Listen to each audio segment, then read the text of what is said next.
Hey folks, welcome back to Frankenstein. We're in Volume 1, Chapter 5 of the 1818 edition. We are in Ingolstadt, Germany, right here in the middle of Germany, or at least, I'm sorry, in the middle of this map. It's not actually in the middle of the map. I know what the middle is. The middle would be up here, which is something like that. But you know what I'm talking about. And we'll be returning the next chapter to Geneva. But in this chapter, we're still in college days at Ingolstadt, Germany with Victor and Henry Clerval. The story begins with a letter, so letters continue to be a part of the novel, in which Elizabeth basically gets us up to date on the main characters in the family. Of course, Mother Caroline has passed away, although she's gonna have a presence in the novel. You'll see that in the next chapter. Father Alphonse, who married when he was quite a bit older, is doing fine. William, who we'll look at here in just a second, he's doing great. Justine Moritz is a character we're going to meet. She's basically a daughter in the family. And who are we missing? We are missing, of course, in this slide, but not in Elizabeth's letter. We are missing Ernest, the troubled middle child. Actually, he's not troubled. He's doing great. So everybody in the family is doing extremely well. We meet Justine Moritz and we hear about her tragic family tale and how she comes to be a part of the story, and she's going to figure into events in a very significant way. I did want to point out to you the description here of young William. This is Elizabeth in her letter. She says, "I must also say a few words to you, my dear cousin, of little darling William. I wish you could see him. He is very tall of his age, with sweet, laughing blue eyes, dark eyelashes, and curling hair. When he smiles, two little dimples appear on each cheek, which are rosy with health. He's already had one or two little wives, but Louisa Byron is his favorite, a pretty little girl of 5 years of age." So basically, and we're being told that he's just a beautiful little child, sweet little child. He has two little wives. In other words, he's a little boy. He has two little girlfriends. And there's some people that would make the point that Louisa Byron might be kind of, in one commentator's wording, a sly reference actually to Lord Byron.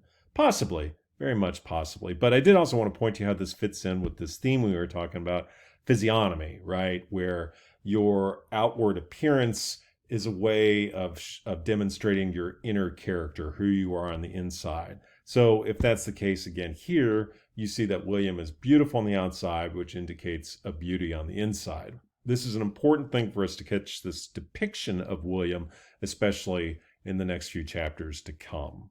Also, again, keep in mind physiognomy when we're thinking about the monster as well. You might think about physiognomy when it comes to Victor. Victor, I don't believe, is ever depicted as being ugly, but he is depicted as lacking in health. So there would be a difference, of course, right, in meaning between being unhealthy and being depicted as physically unattractive. I did want to point out to you, because this is kind of interesting, this is a artistic depiction of William Shelley, which is one of Mary and Percy Shelley's children. Born in 1816, I believe it was January. He'll die in 1819. So that's kind of interesting that Mary, she is taking care of this child while she writes this novel, and she names this particular character William. Of course, William is an important name in her family history. Her dad's a William, and her brother through her father, her half-brother, is also named William. So it's kind of an interesting thing, especially when you read the next couple chapters.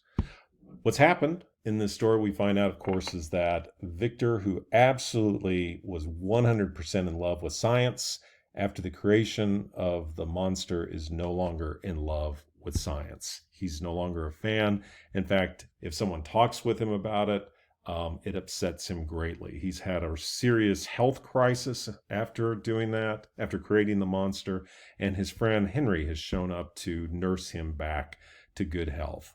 Really, if you're interested in Henry as a character, this chapter is a really important chapter to consider. But I want you to think about Victor's take on truth and on presenting truth about the monster. Why doesn't Victor tell someone what happened?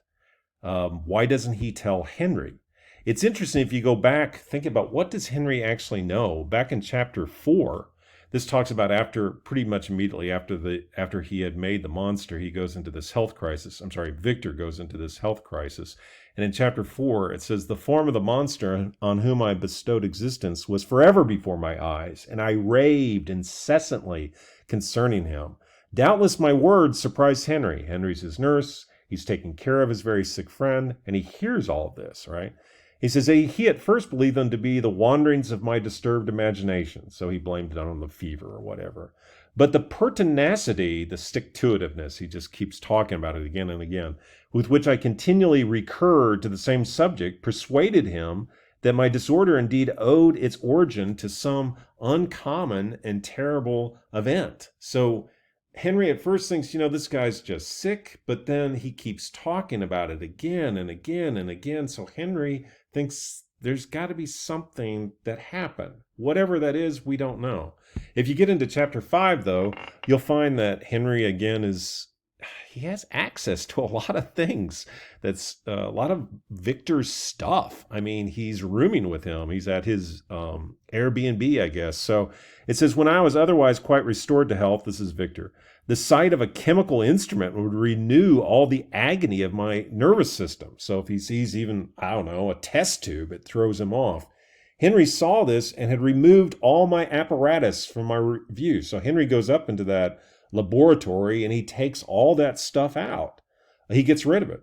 He had also changed my apartment, for he perceived that I had acquired a dislike for the room which had previously been my laboratory. Laboratory, but I like saying laboratory.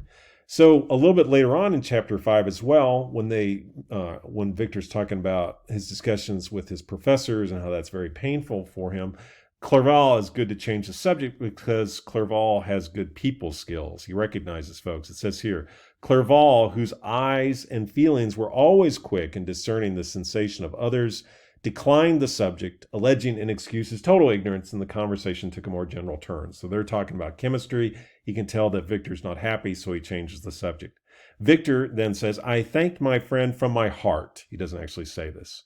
I saw plainly that he was surprised, but he never attempted to draw my secret from me. And although I loved him with a mixture of affection and reverence that knew no bounds, he is his bestest friend, yet I could never persuade myself to confide to him that event which was so often present to my recollection, but which I feared the detail to another would only impress more deeply.